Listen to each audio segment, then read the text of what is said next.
Hello, everybody, and welcome to Season 2, Episode 3 of the Fandom Academy Podcast. I am joined, as always, by CJ. Layla isn't here, unfortunately, today, but we have two new guests making their debut on Fandom Academy here. We have Emma, who is an Agents of Fandom regular, as we all know, and we also have Richard Nebbins here from The Direct. But we'll start with CJ. How you doing today, buddy? I'm doing great. It's been a quite eventful day with a lot of content, and we're going to talk about a lot of it, and I'm very excited. Absolutely. Emma, how you doing today? I'm doing good. Yeah, it's been quite a whirlwind of a day. I woke up to Barbie reactions and Hugh Jackman, and I'm ready to get into it. Absolutely. And Richard, all the way from the West Coast. How you doing, buddy?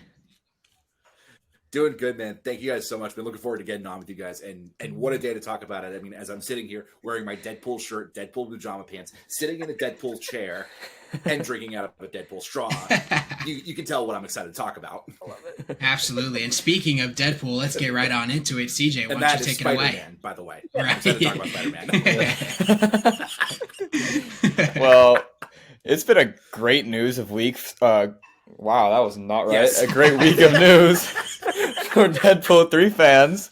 As earlier this week, we have gotten reports that Jennifer Gardner, shockingly, will return as Elektra in Deadpool 3. Can't speak today. Jaden, how do you feel about this? I know a couple weeks ago you hot-takingly said that Ben Affleck's Daredevil was a favorite of yours. How are you feeling about this?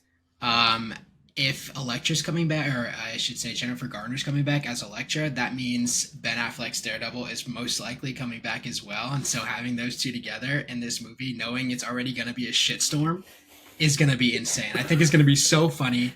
It's going to be peak cinema for me, especially.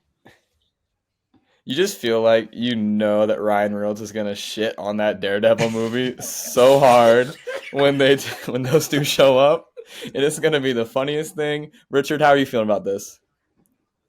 I mean, anybody who knows me knows that Deadpool is already my most anticipated Marvel movie, even above Kang Dynasty, above Secret Wars, above anything. This is gonna be absolutely ridiculous, is what this is gonna be.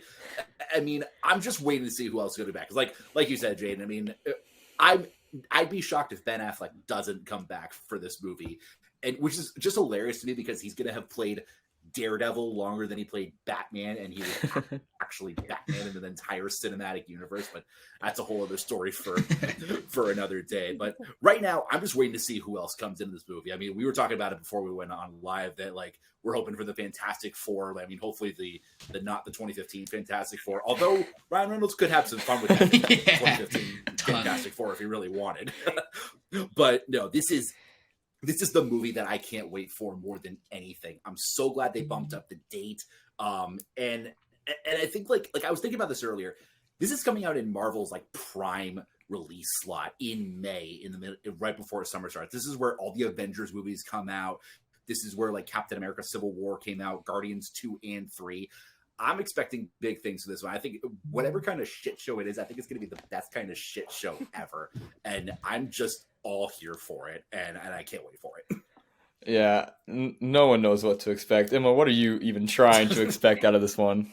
I mean, I loved the first two Deadpool movies so much, and I'm a huge Daredevil fan. Jaden knows. I mean, everybody knows if you follow me on Twitter. I have not seen the 2000. It's 3, right? Not 5. I keep thinking. Yeah, it was 3. Okay, 2003. I was 10 years old, by the way. Then I have not. I was 0. Yeah, no, that's. I was yet to be conceived. We are not touching that. I already feel old as it is, but I have not. Hey, you got me here. You're good. I was happy to. First of all, I was happy to find out that Rich was coming on because I was I need a fellow old person to be here on my debut. But you know how I feel every single day at the Direct. That's fair. That is completely fair. But yeah, I am so excited for this movie. When I heard that Elektra was coming back, I think it's just going to be really ridiculous. Like I said, I haven't seen the original Daredevil, but now I'm going to have to watch it. So good job, Ryan Reynolds. Required viewing. Yeah, you have forced me to actually press play on that movie. But I'm keeping an open mind. I know Jaden has good feelings about it, and he's a Daredevil fan, so I might go ahead and trust that. So we'll see. Look out for my Letterboxd review when I eventually watch it. But yeah, Deadpool 3 is just going to be the probably like the most outrageous movie, and I try not to keep my expectations too high, but they're kind of high. So you know what? I'm looking forward to whatever Ryan Reynolds has for us. And if your expectations were already high, some set pictures came out today that just made mine go through the roof even more, as we got some pictures of Hugh Jackman wearing the iconic Wolverine black and yellow suit from the cartoon. Richard, I know you were so excited about this. What was your instant reaction to that? I woke up at like 8:30 this morning. The pics had already been up for an hour, and I think I squealed because of how excited I was. I mean, like, I knew that if there was any movie that Hugh Jackman was going to get to wear the iconic like yellow and blue Wolverine costume, it was going to be this movie. And I'm so glad they're leaning into it, because like this is the franchise to me to lean into all the heavy like super comic booky stuff. And like we've gotten almost 20 years of like the serious, toned down, like real world Logan. And that's been awesome. I have no complaints about it. Logan's one of the greatest comic book movies ever. But this is going to be something totally different. And I'm so glad that like Hugh Jackman and everybody is leaning into it so heavily. And I'm almost certain they're going to do the mask now. Now that they have the suit in, I don't see any way possible they don't do the mask, at least for a scene. I'm just waiting to see if and how the arms come off. Yeah. Because Hugh Jackman's been working out like crazy for this role again, even in his mid-50s.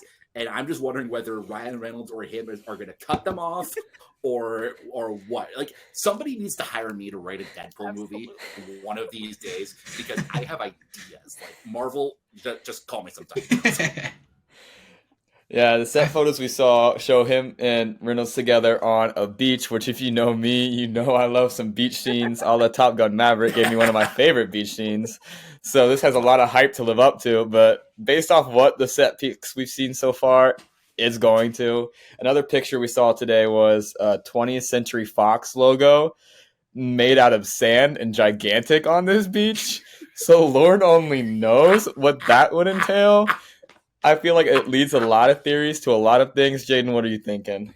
So I feel like there's been that rumor floating around that it's going to be Daredevil on my mind all the time. Deadpool kills the Fox universe, and I feel like that's going to be a perfect movie for this final movie in the trilogy. And I feel like back to the cowl thing with Wolverine's full suit. I feel like we're gonna be introduced to him with the cowl on. Like, Deadpool's somehow gonna end up in his universe, and he's gonna be like, "Who the hell is this guy?" And he's gonna have the mask on, and then he's gonna take it off for like the majority of the movie. But it also, it also leads me to think that if he has his iconic original, comic book suit, are any of these other characters that potentially come in gonna have their iconic, suits, which would be like Gambit, exactly? Yes, beautiful. And it just that's where my mind goes, and it's going to be super exciting, honestly, and something that, like Rich said, this is really climbing my ranks in terms of my anticipation for the movie, above many of the other ones that we've mentioned before. But yeah, this is going to be fun. My hype has been like crazy for this movie since it came out. But like you said, every single time we learn something more about this movie, my hype just continues to build. And now that you're talking about maybe him ending up in the X-Men 97 universe or something, this would be the perfect spot to put Channing Tatum's Gambit. Like, if we're ever going to get it, this would be the perfect spot for it, because it would be hilarious. Emma, is there anyone else you're hoping to see pop up?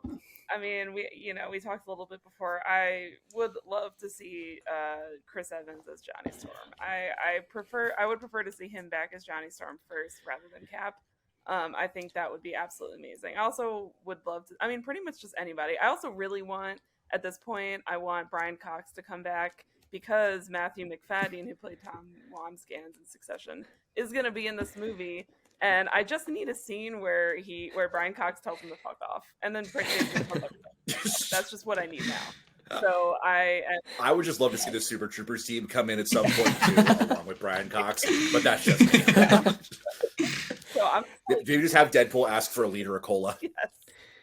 So I'm pretty much just like, at this point, I will take anyone and everyone, and I just think this is going to be a really cool, even if it's not exactly like Deadpool kills the Fox universe in the way that a lot of people are thinking. It seems like it's really going to be, we're pretty much putting that aside because, you know, it would just make so much sense being like with the meta of it all, with Disney buying, you know, Disney buying Fox, like, and all that. So it just make, like, he has to address it. So I just see, especially with that set photo of the beach, whatever, in the 20th Century Fox, like, I just see him shitting on all of these movies and characters, and it's just going to be hilarious. It will be like weird to see, like, kind of, cause, you know, the X-Men movies are honestly underrated to me, and they've been around for 20 plus years. So it will be interesting to kind of see that, like, that era, like, put away, I guess. But I'm so excited. I just had an idea pop into my head as you were saying that about the 20th Century Foxing on the beach. Movie partially opens with Deadpool throwing Wolverine into the 20th Century Fox thing, and he destroys it. And that would be good. And then it like has the Disney logo over it. I swear, seriously, somebody needs to hire me to write this movie. Yeah, it would be kind of funny if we saw like Johnny Storm, Chris Evans, Johnny Storm, and then Captain America like face to face, and then they're like, what the shit? Like from Free Guy, what the shit is what is going on? That would literally be so funny.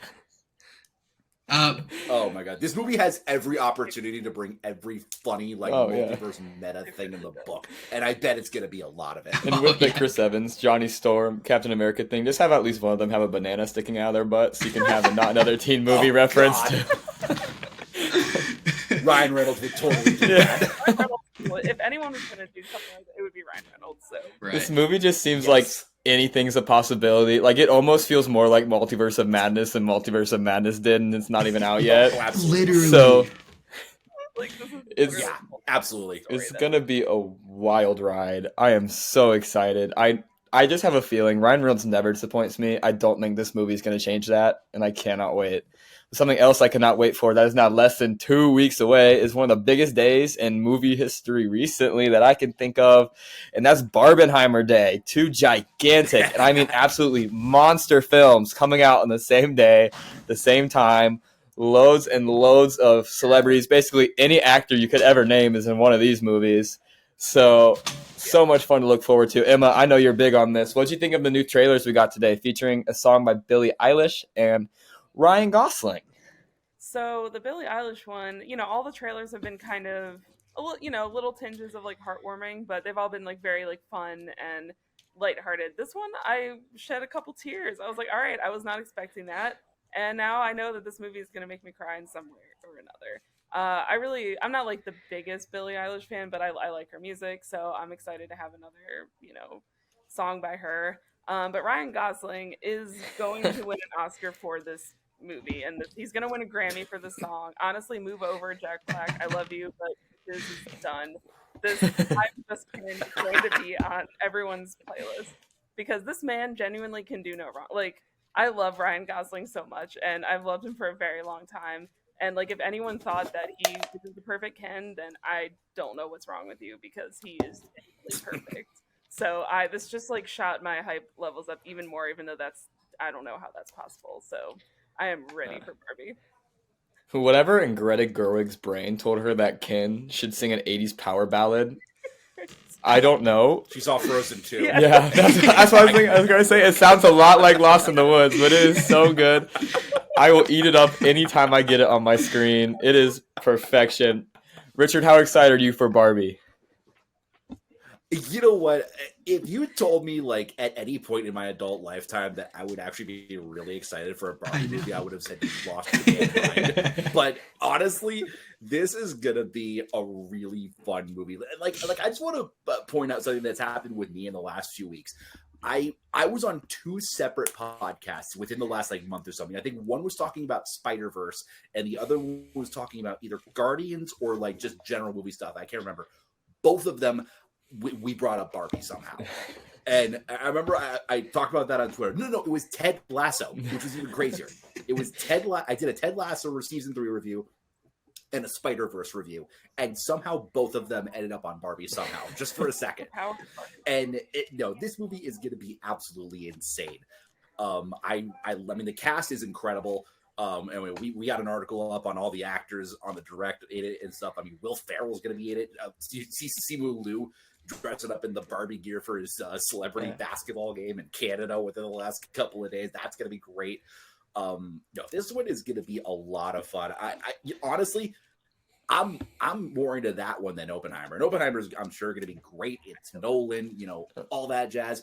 I mean, I don't know. I'm getting old. I don't know how long I can sit in 3-hour movies anymore. I feel but but Barbie's gonna be great.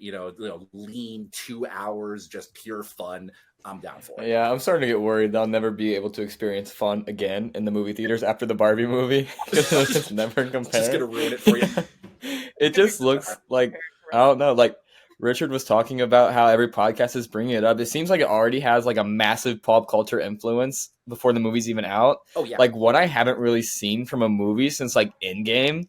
Like people are going to be flocking to the theaters for this. It's going to be crazy. Jaden, I know you've been avoiding. Maybe No Way Home. Yeah, No Way Home No Way too. Home a little bit, but that's it. Jaden, I know you've been avoiding a lot of the trailers and stuff. You want to go in as blind as possible. How are you feeling less than 2 weeks away from Barbie week?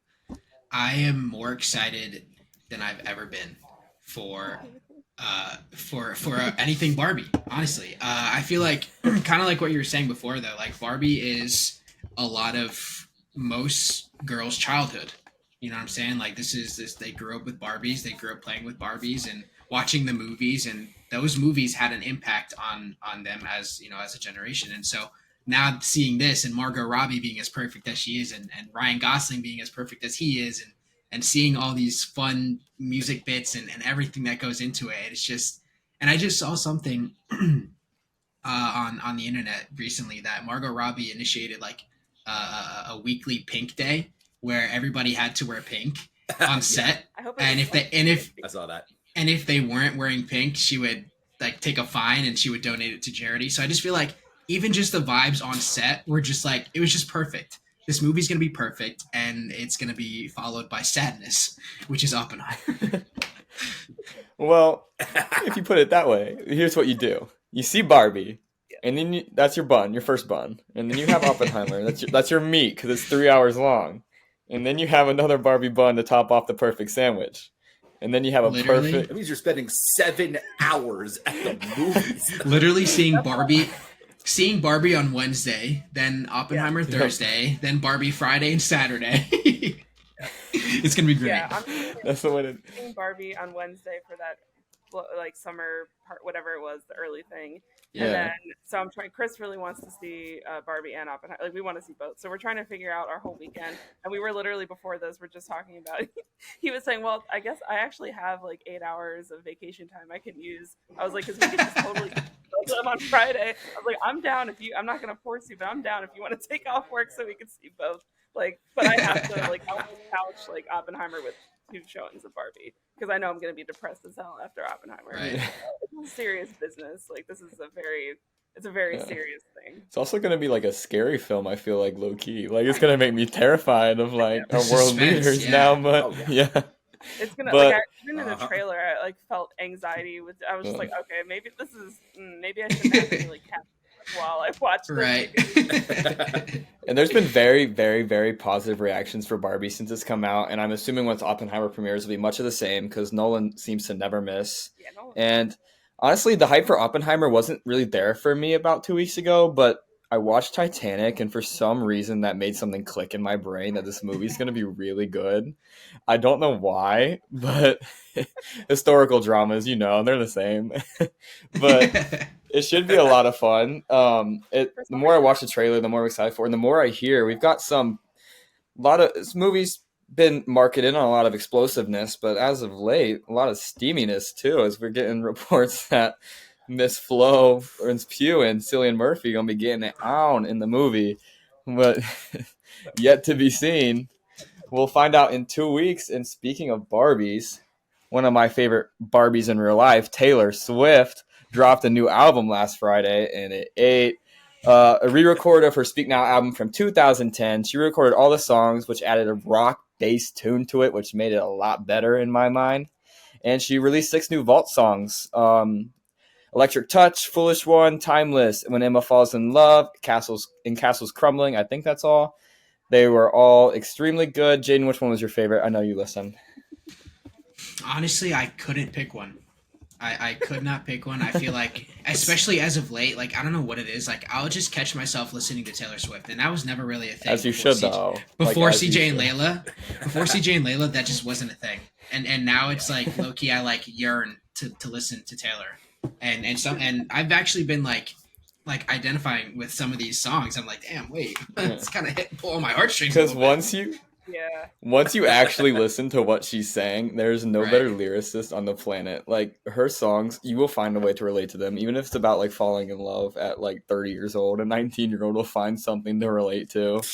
Like it's just there. That's her magic. And we'll go more in depth. Maybe we'll rank them next week once Layla's back because this is her woman. But Emma, I know you listened to a couple songs too. You actually had a song named after you. How does that feel? I did. So yeah, like Jaden said, so being actually almost 30 years old, I remember, back when I was in high school and Taylor was becoming big in like 2009, 2010, I wasn't into, like, she dabbled into country. I wasn't into that honestly at all. And so I kind of just missed the boat on becoming a Swiftie. And, but I like to give everyone a chance. And honestly, since becoming friends with Layla and CJ, I'm like, you know what? I need to see what the hype is all about because there's gotta be something to it.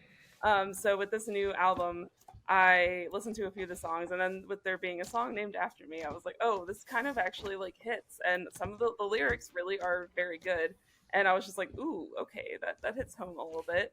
And then I listened to Timeless because everyone was saying it's kind of like a Steve Bucky song, which I completely agree. And then the one that really hit for me was Never Grow Up, and that was actually a huge mistake. Brutal. I don't think I'll ever listen to that song again, at least not this year, because I'm turning 30 in a month, and it was too close to home. So I immediately started sobbing. So you know what? I'll hand it to you guys. I get it. And I'll actually share a small embarrassing thing for this. I thought, because Taylor does all the like the short films and the different things, and so when I saw it was like Speak Now TV, I literally thought it was like TV. Like I thought it was gonna be a short film, and then when everybody was posting, I'm like, oh, it stands for Taylor. But I came to it eventually. So I'll give her this one. I really did enjoy those songs, and so I might have to get into more of her music. Yeah, I wish I would have warned you to not listen to Never Grow Up because that is on my forbidden Taylor Swift playlist. Because every time I listen to that song, it is straight to tears. I remember me and Aisha were on a FaceTime together, reacting to the album, and Never Grew Up came on. I was like, I think I'll just listen to this when I go to bed. Yes. Didn't listen to it. It didn't listen to it until the next day, and I did cry. But It was it's fine. God. Rich, you into Taylor Swift at all? It's funny. I'm kind of the same thing, even more so than Emma. Like, so Taylor Swift probably started becoming a thing like late high school, early college for me. And and it's funny, even going to like contemporary music school. I heard a lot of Taylor Swift, obviously, but I think I missed the boat on it too. I might have to listen to, take a dive into the Taylor Swift discography a little bit at some point, especially because of you guys.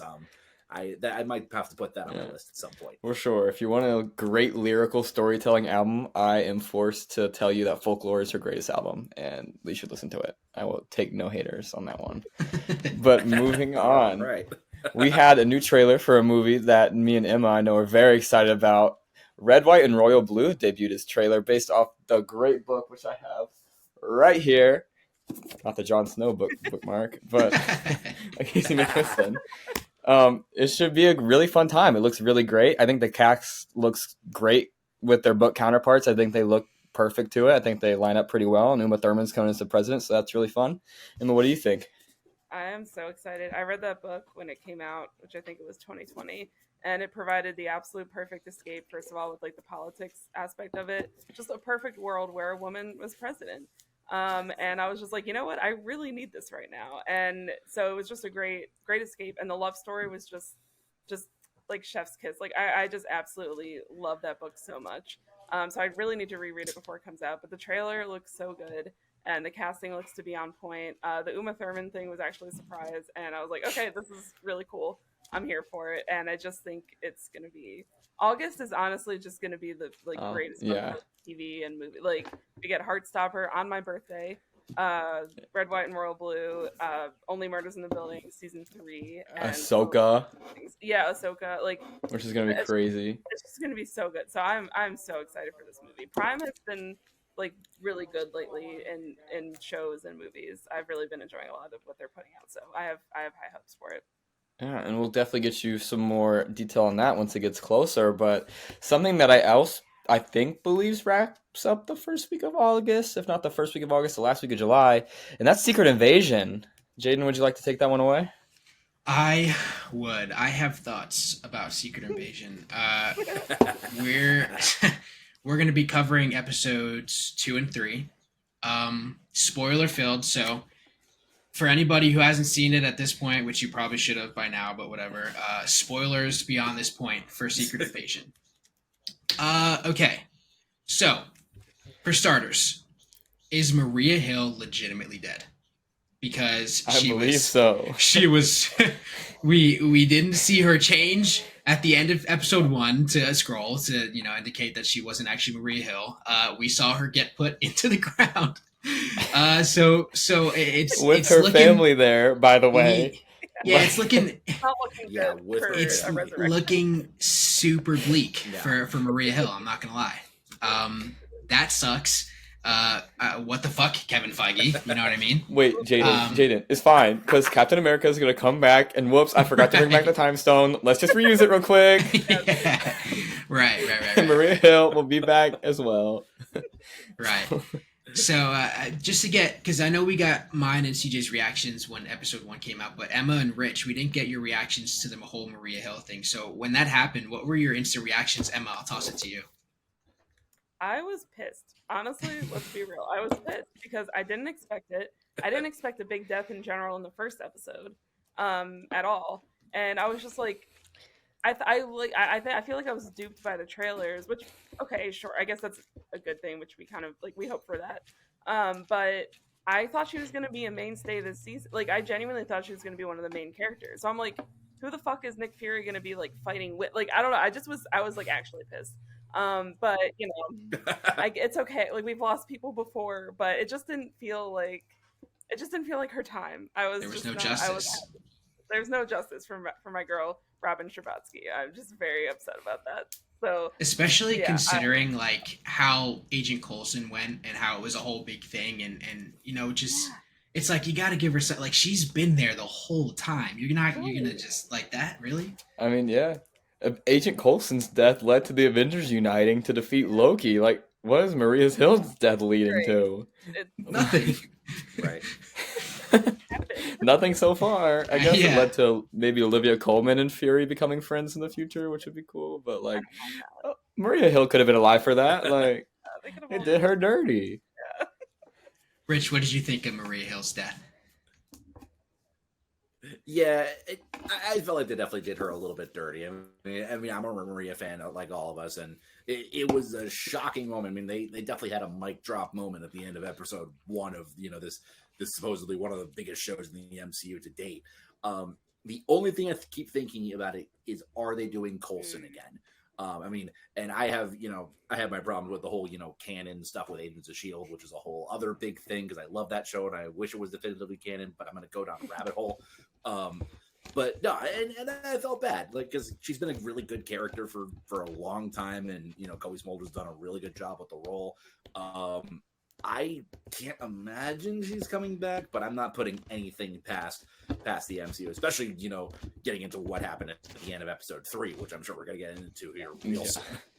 Yeah. But yeah, so I guess with that out of the way, just instant reaction for episodes 2 and 3. I enjoyed them. Episode 2 is actually out of the 3 my favorite. It was not too much action in episode 2, but a lot of like one-on-one like conversations like with Rhodey and Nick Fury. The scene with Olivia Colman was super nice. Dude, I know. But there was a lot in episode 2 that I really enjoyed. A surprise wife for Nick Fury. Interesting. We'll get into that in a second. But all of the world leaders are Skrulls, or at least most of them. A lot of the important ones, the big heads, which is super scary. Uh, CJ, what did you think about all that? I'm thinking if the leaders of all these countries are Skrulls, someone needs to get like fucking Thor or Captain Marvel on the phone because it is looking grim for Earth. Like, like I don't know how. Like, realistically, I was talking with Layla about this. I do not know how Fury solves this at this point. If it is this widespread, I don't know how you solve it without the Avengers. So I guess that's for the show to tell us, but that was kind of a shocking moment for me. I thought that was going to be something that maybe like just the president of the United States was a Skrull, or maybe just the prime minister of England. But no, they are all Skrulls. Every single person in the government seems to be a Skrull, which I actually don't think they showed the president of the United States since the first episode, which is interesting. So it'd be interesting to see if he's a Skrull or not, which at this point I'm thinking no, but we shall see in the coming weeks. Yeah, what Emma, what did you think about all the Skrulls in the head of the government? Yeah, that was definitely one of the more shocking things. And that's honestly, like, I've really been enjoying the show. And that's kind of something that I was hoping for, just like a really big, like, I feel like people were kind of glossing over that. It's like, that's like you said, that's scary. Like, it has huge implications for the world. And I agree with CJ. Like, I do not know how they're, like, Fury's gonna solve this on his own. Like, I feel like he's gonna just keep trying to do this on his own. It's gonna keep failing, and then, like, I don't know. I thought it was gonna be Maria Hill, but like someone's gonna have to help him. But I was just thinking too, like, if all the world leaders are Skrulls in the MCU, I'm kind of starting to think that in our world, like, maybe Donald Trump was a Skrull, because there's no way that any of the stuff that happened and is happening in real life is like so like maybe that's just like they have to be Skrulls. That's the only way that I can justify what's going on in the world right now. Well, they have had those interviews where the people have seen Skrulls in the background and stuff, which, I mean, hell of a job of marketing team on that front. I mean, it's happening on like local news stations too, in like Boston and New York. Yeah. Like, that's crazy. Kind of super weird at this point. I wouldn't put it past the world, because it's just too much crazy shit's been going on that I'm kind of convinced. But I think it's going in a very interesting direction, and I think a lot of the things now I'm wondering, like, a lot of the stuff that's happened in the MCU, like, has that been a result of a Skrull? Like, it's just really interesting to see that. And I think so we see in the trailer, so I know, like, there's some things that happen in trailers that haven't happened in the show yet. For one thing, the DODC, which is one thing I've just always been suspicious of the DODC, like, the entire time since they've been introduced. So I think there's going to be more, like, organizations within, like, the US and other places that are pretty much overtaken by Skrulls, and I think they're definitely one of them. So this just, like, gives me a little bit high hopes for where it's going, because I don't know, it's not looking great for, like you said, it's not looking great for the world. So we'll see. Yeah, and speaking of other factions of the government that seem to be taking over, Rhodey's being a little sus. That interaction between Rhodey and Nick Fury was super heated. Honestly, one of my favorite parts of episode 2, the dialogue between those two, honestly had on the edge of my seat. I feel like they were speaking so, it was just insane. But he's being kind of sus, and I think towards the end of that episode, or episode 3, or whichever one it was, he was on the phone with Fury's mystery wife, who apparently is a wife of many years, as somehow. But Rich, I'll toss it to you. What did you think of Rhodey potentially being sus with Nick Fury's wife? Oh, easy. I'm on the bandwagon. He's a Skrull for sure. Like, I at this point would be shocked to see if that version of Rhodey isn't revealed as a Skrull at some point, just because it's such a different turn. I mean, like, he got enough of Rhodey, like, from his past movies that we see that it could potentially be Rhodey, and that's what this series makes you do. It makes you think about every single little thing that's happening, every detail of every moment, and I think that's what a show like this is supposed to do. And no, I'm expecting him to turn out to be a Skrull at some point here in the next couple of episodes, but I'm just curious to see how long it takes, if it's revealed at all. And I mean, Sam Jackson going off his own, doing his own thing is, I think something a lot of people have wanted to see in the MCU for a long time, just because A, it's Sam Jackson, B, it's Nick Fury. C, he's been around forever. This is finally his first solo project. This is going to be a crazy ride, and I think they're doing a really good job with it so far. Like, they're keeping the intrigue up every week, and I think that's exactly what a show called Secret Invasion is supposed to do. And I think they're keeping up. Yeah, I completely agree. Honestly, it's hard to even like form an opinion on this show right now because there's still like so many questions to be asked, so many like things that they've revealed that have been like unanswered. Like, I still feel like we just glossed over the fact that Agent Ross was a Skrull in the first episode. That has just been glanced over and not talked about at all. Like, Wakanda gotta be a little shook about that. Like, he was in there, like, he was deep in Wakanda. Like, that was the other thing that kind of got, like, I was, like, actually just, like, completely shocked after the first episode because of that. Because Ross and Maria Hill were two of the other people I thought were just going to be, like, in the show the whole time. And I was just like, oh, okay. So I don't know where is, like, actual Ross? Like, is he, I don't know. Like, that, it just raises so many questions. And I think that's, like, it's really exciting. I don't know, but I want to know what happens. I need to make sure. It makes you think, like, how long has he been a Skrull? Like, has it been since the end of Wakanda Forever? Before that, like, was it just in because one of the Wakanda Forever really post-credit scenes was him being freed from the prison van by Okoye and the Midnight Angel. So, like, is that the same one that was just killed, or is that the real one? They're like, I just hope we get that clarification before the end of the show. I will say in episode, I think it was episode 3, when we saw the world leaders who were taken over by Skrulls, they were in those things with the mind, whatever the hell it is. That leads me to believe that maybe Ross is okay somewhere in one of these little contraptions that are, keeping him sedated for a certain amount of time until another Skrull takes over his body. I really don't know. It's a lot of questions asked. One of my big questions, and I mentioned it already, is Fury has a mystery wife. Where this came from, why it was never mentioned before.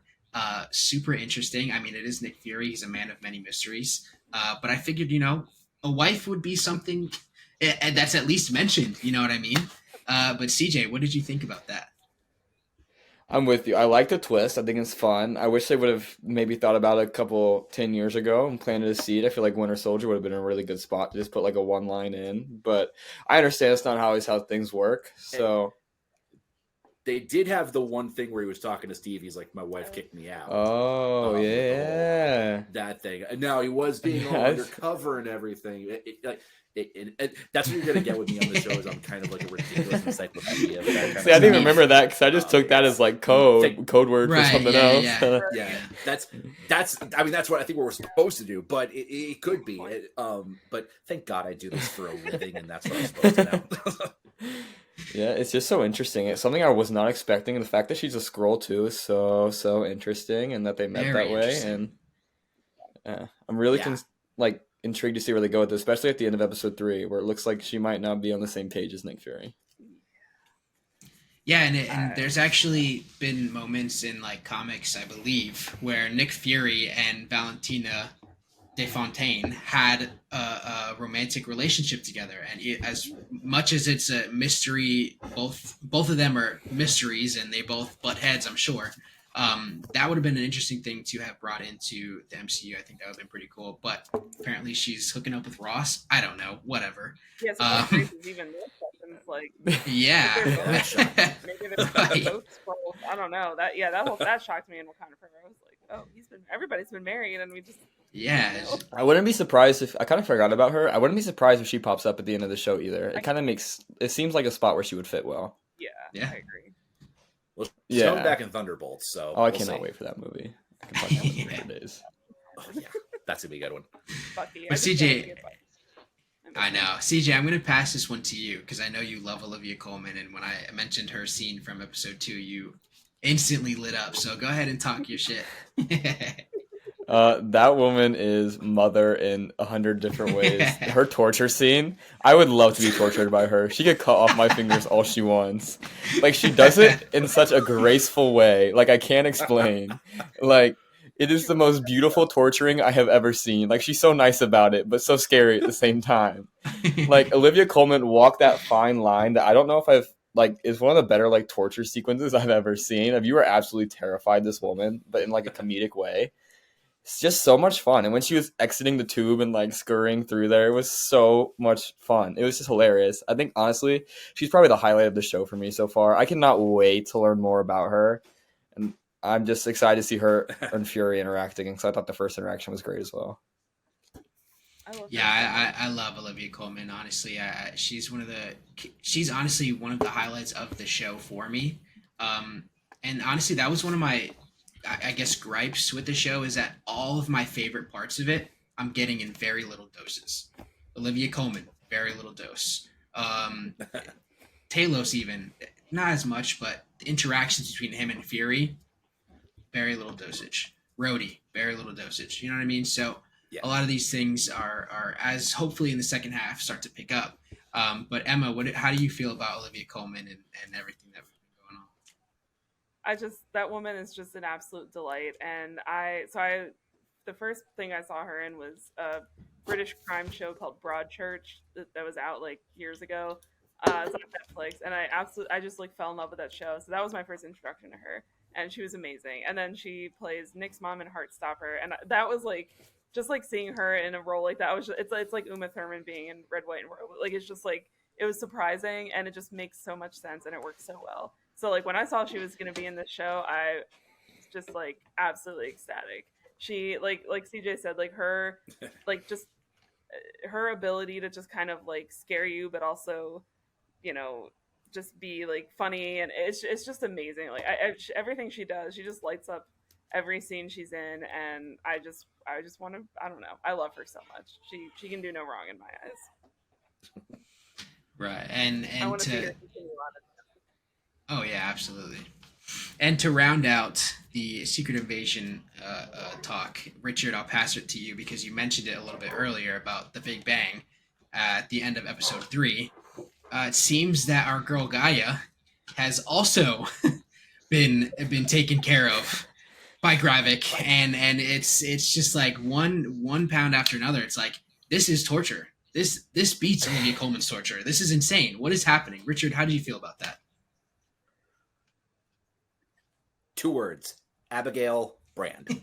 That's where I'm going with it. Now I can't take all the credit for that. My buddy Matt at the Direct, he's got a whole thing working on that. I think the article's up already.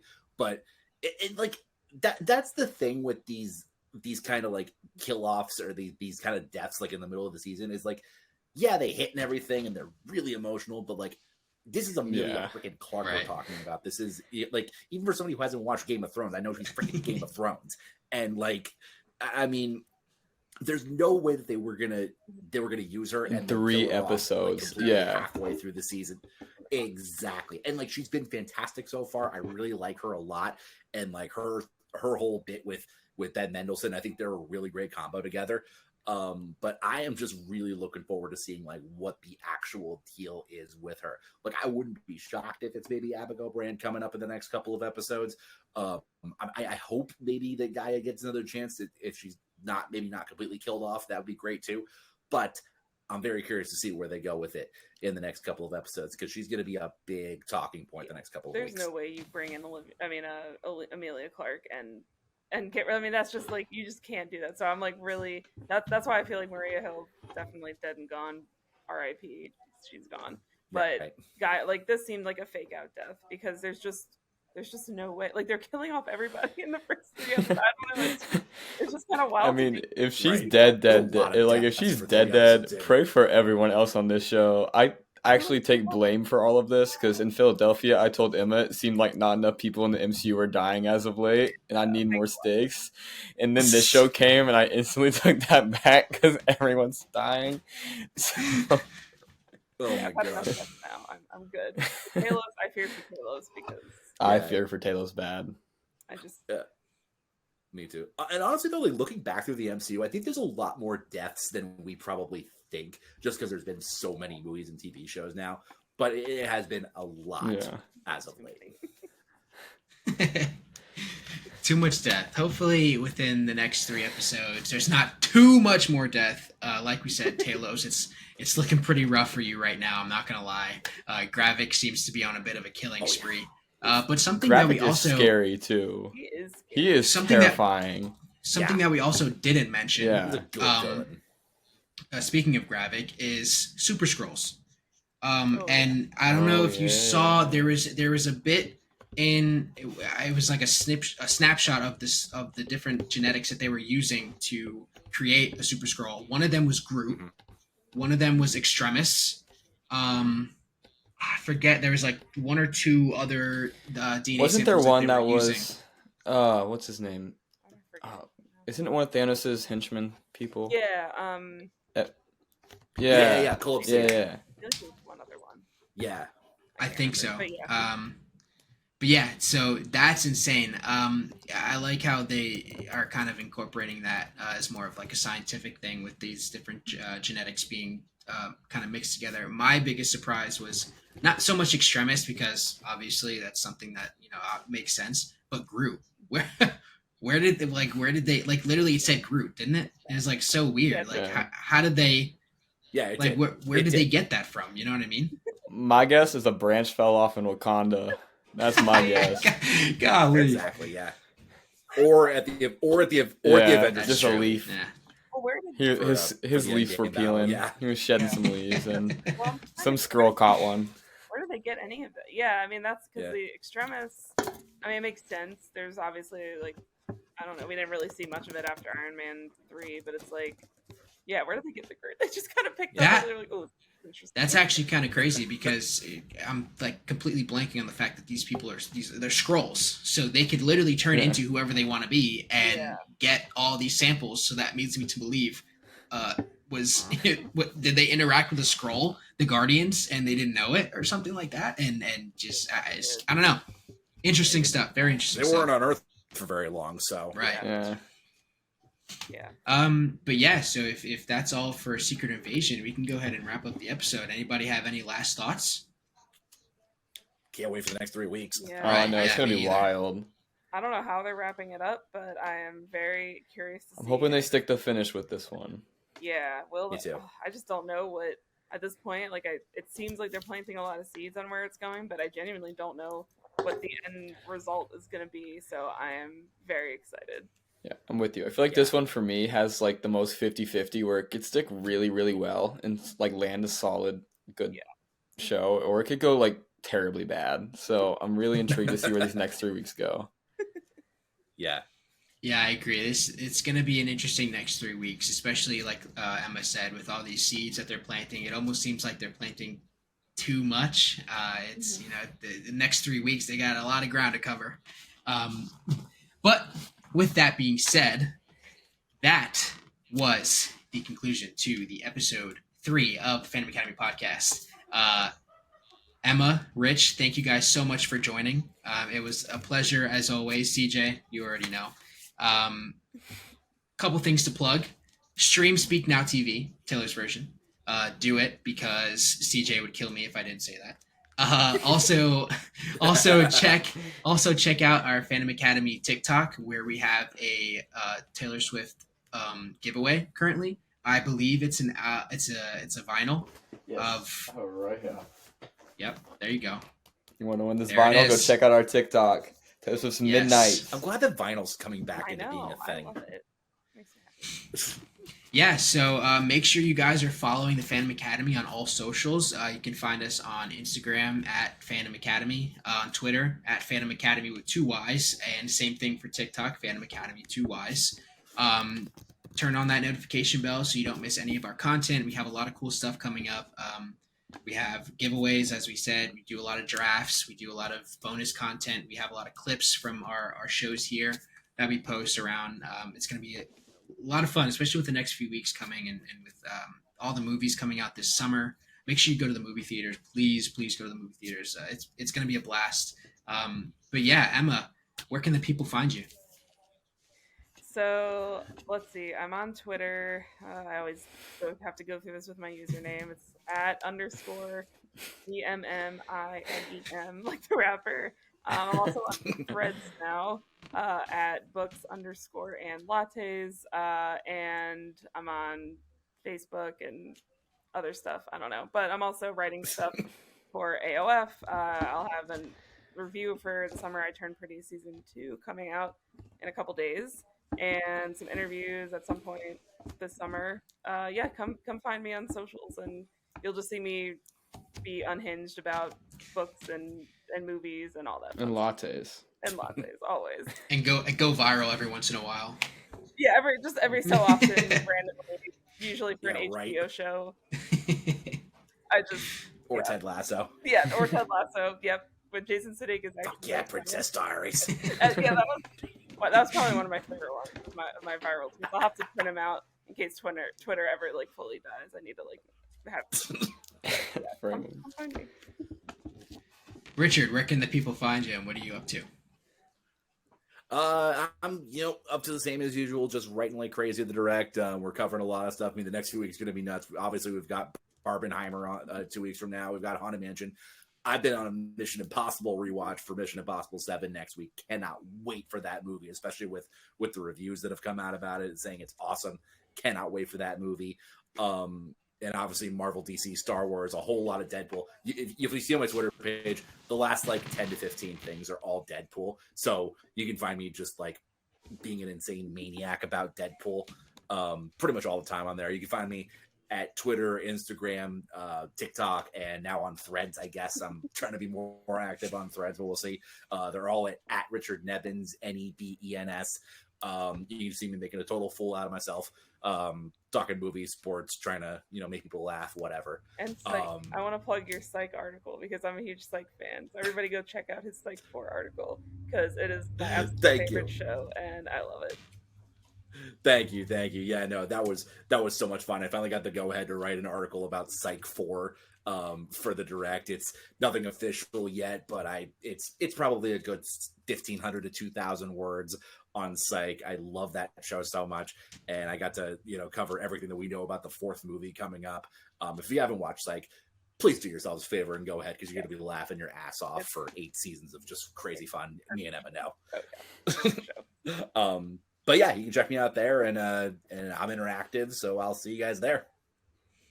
Awesome. And last but certainly not least, CJ, where can the people find you?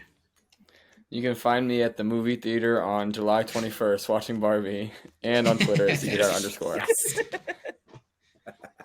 Absolutely. That's the best way to end this show and this episode, golly. But yeah, it's been good, y'all. Again, Emma, Rich, thank you so much for coming. It was great having you. CJ, it was great as always. And yeah, we'll see you on the next episode. Thanks for having me. Peace.